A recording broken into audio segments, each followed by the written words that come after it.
Hey everybody, thank you so much for coming back. It's time for our business brainstorm, and we brought with us a couple of friends. You've already met our friend Greg, so let me introduce you to Lisa.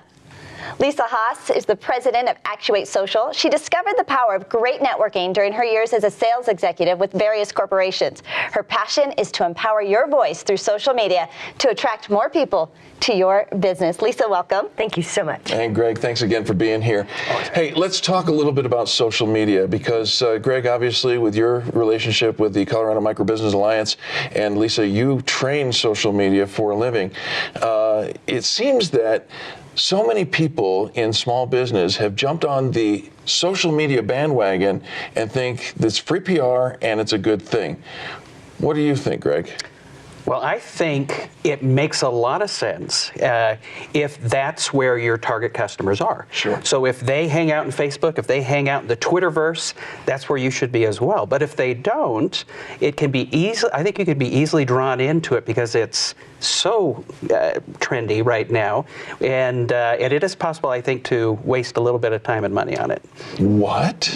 You know, we do. We hear a lot of people who feel like it's a complete waste of time. There's no return on investment. I'm not getting any customers. I'm not getting what I want. I can't sell anything through social media, and yet they're spending a lot of time because when I think a lot of times we'll get the answer, or, you know, people will tell us, I don't have any money in my marketing business. I don't have any money to spend. And so they're out there kind of dabbling on social media thinking that it's actually going to work. And so, Greg, when it comes to small business, is there an opportunity for them to use social media effectively? Yes, there is. But again, if that's where your customers are, and if so, then I think you can reach out to them. You can begin a conversation with them. You can provide content to them that's meaningful and service-oriented with your business. But again, to reiterate, if they're not there, you're just shouting into a canyon. All right, so Lisa, that brings me to an interesting question. We talked a little bit about that ROI. That's a return on investment.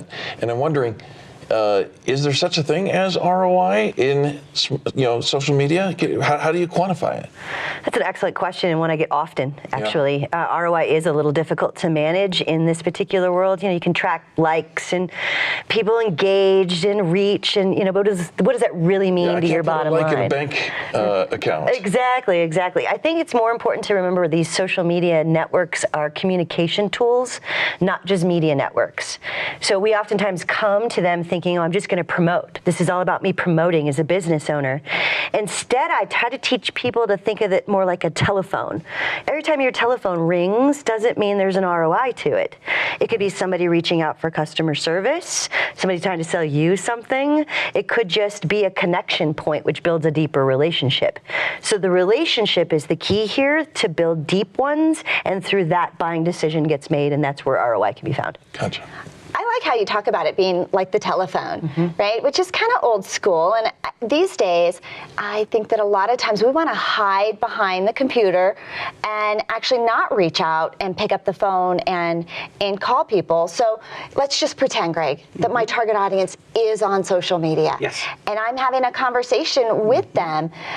What types of activities should we be participating in, or how do we become more effective using it? You know, I think the first and foremost thing that you need to be in social media is authentic. Is that you need to, for example, you need to talk as you would normally talk. It gives you an opportunity to really have, to use the telephone analogy, a real conversation, to really talk person to person as opposed to corporation to subject. You know, that, and I think the more that you're able to do that and be authentic in these media, the more success you're going to have. Well, I think that a lot of people suffer from the BMS syndrome. Are you familiar with the BMS syndrome? That's a new one for me. It's the buy my stuff, buy my stuff, buy my stuff. Yes. Right? And it's a push versus a pull, and it really falls flat, don't you think, Lisa? Oh, completely. I think because it's got media in it, we think we come and we promote. Right. We've spoken before that, promote is not all that we do out here. This is about that relationship. And when I'm teaching people about what to say out here to be authentic, I talk about giving a piece of yourself, right? And peace is really an acronym, the PIECE, piece of yourself.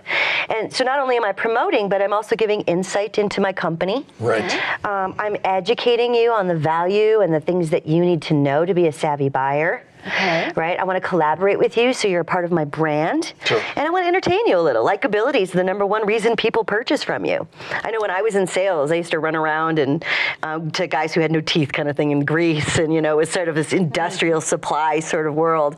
But they liked me a whole lot, so I would show up and they would run around the shop try to find things to buy from me merely because they liked me, right?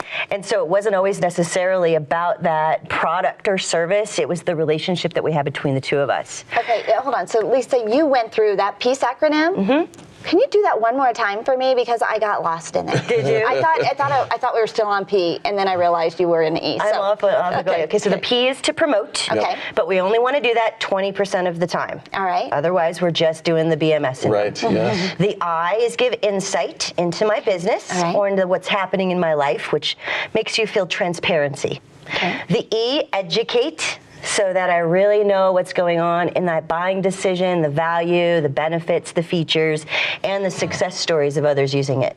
Yeah. The C, collaborate. It just means ask me questions, right? Okay, all right. Rather than just talk at me. And then entertain. Entertainment's all about likability. So that's why we share what I had for lunch in my fun peppy video. I was going to ask you, okay, what kind of things are safe to share on that entertainment piece? Can we share cat videos?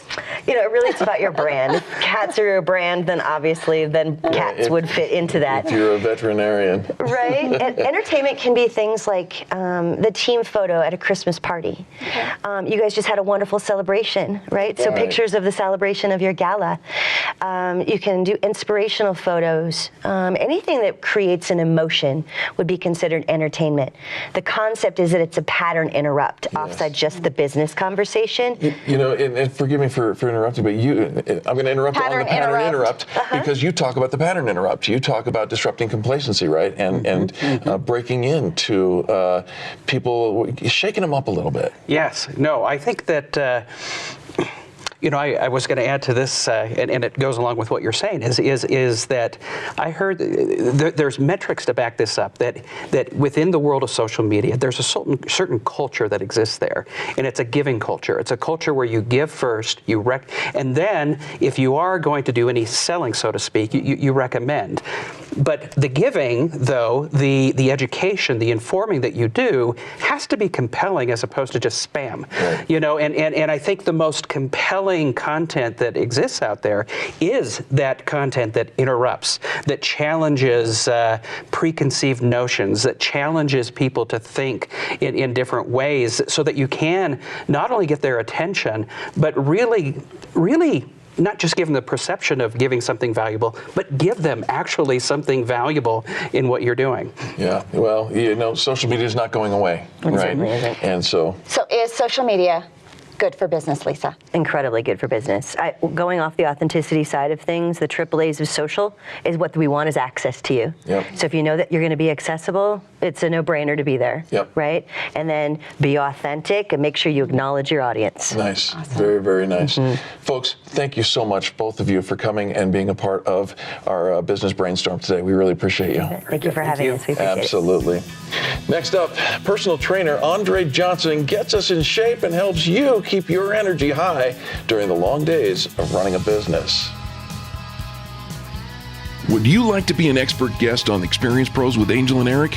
Send your media kit to TV@experiencepros.com. That's TV@experiencepros.com.